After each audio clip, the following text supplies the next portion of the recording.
in the year of AI, in the age of social media, when the screens have become the reality of life, where is God? Is He really present? If He is there, where is He? And that is what we have been discussing all these days. Where is God? God is waiting for us. God is a God who waits for us. And then we will see in the next slide, to answer our questions, I am waiting for you. My dear son, my dear daughter, I am waiting for you.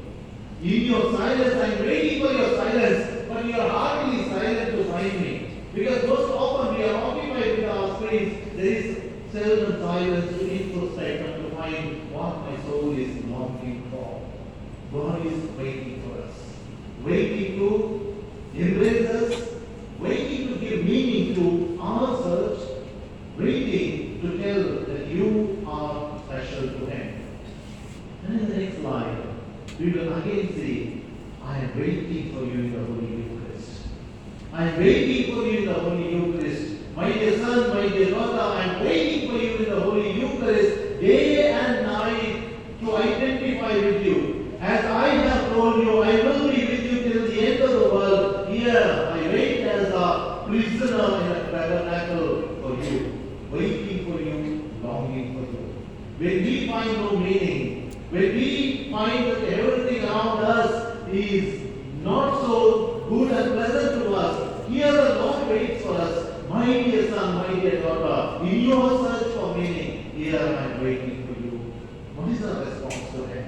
He is waiting for us in the confessional.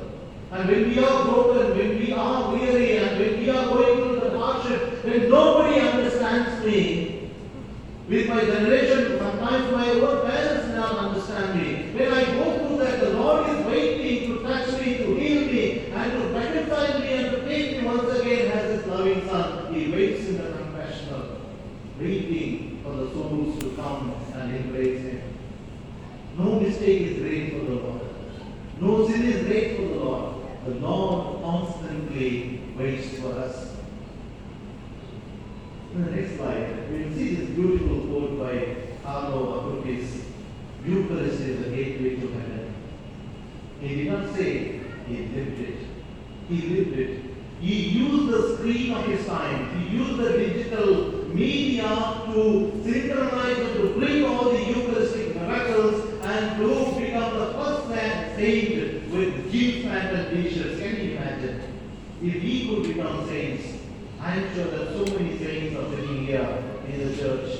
We can use mobile, evangelize the screen, and baptize the screen, and use that as a screen which can be used for redemption of many.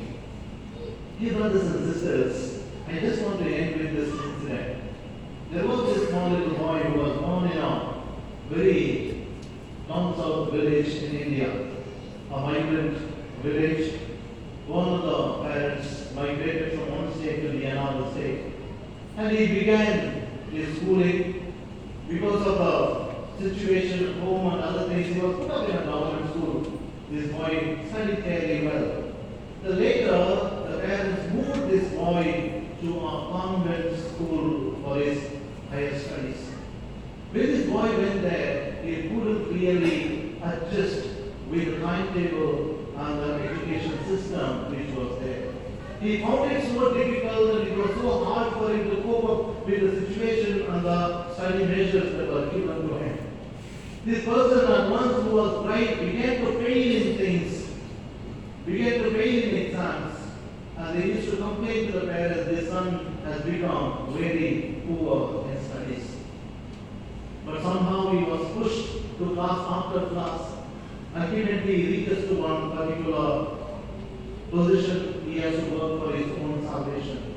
When he reaches there, the abuse, the hardship the boy went through was so real.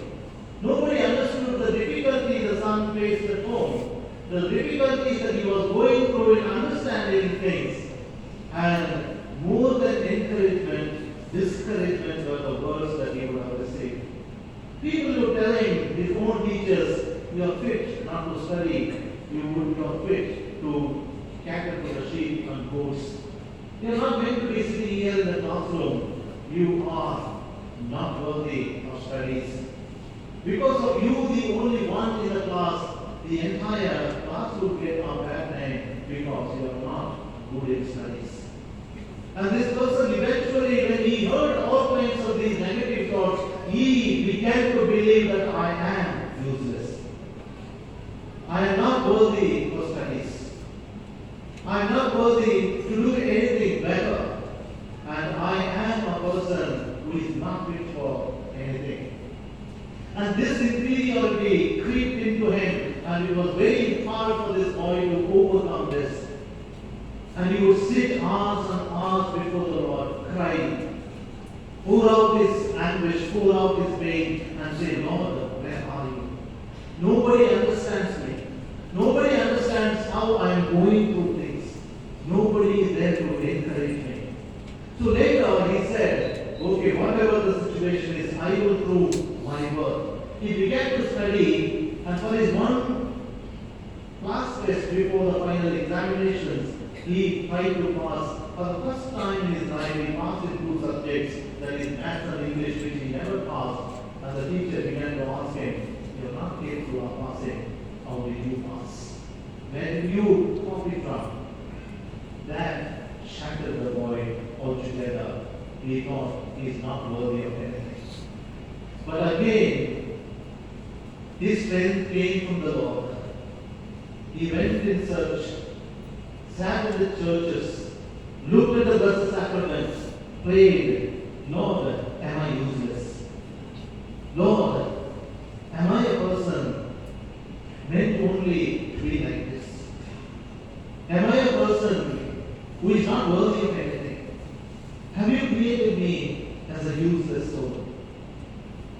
But he found a great meaning and strength whenever he cried out to the Lord. And the next stage he said, if I have gone through this, I am not going to prove myself as a person who is useless. The Lord doesn't count me as a useless soul. So when he met this confessor, he told him, son, you are not useless, you are created in the image of God, you bear the image of God, and you are God's own son. Even if your teachers don't value you, your classmates don't value you, your value comes from God. You never give up, continue to work hard. Dear brothers and sisters, this boy studied in a local school with the local language as a study. Later, for his higher studies, he took up English as medium of education, began to work hard. We call it as a pre-university. He began to work hard, and at the end of the year, he scored as the university topper, and the boy is me.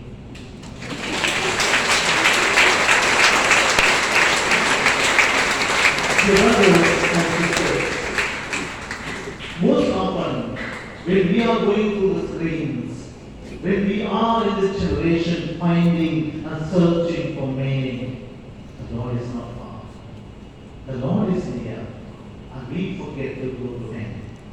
We forget to go to Him. The moment we step out to meet the Lord, and He is ready to embrace and give us value for our own lives, and He is ready to touch us, and He is ready to reshape us, and He is ready to mold us into a wonderful person that He wants to be. The choice is ours.